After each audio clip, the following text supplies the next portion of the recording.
Kechirish texnikalari ishlamaydi.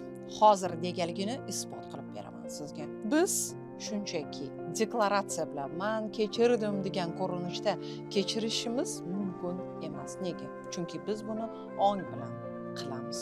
Shu paytda esa hamma muammolar yashiringan ong osti, bundan bir necha 100 baravar katta ong osti bizning harakatimizni popkorn yeb shunchaki tomosha qilib turadi. Ya'ni unga hech narsa o'zgarmaydi.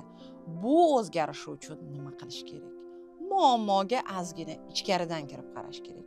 Ya'ni nega biz u odamni kechira olmayapmiz? Nega kechirishimiz kerak?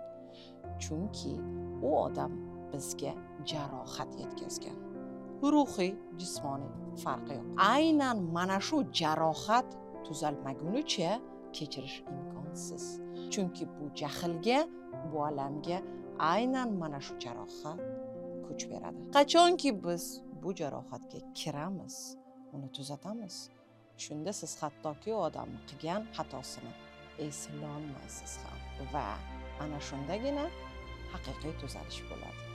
Bunda bizni bu kechirish texnikalarimiz mutlaqo kerak bo'lmaydi.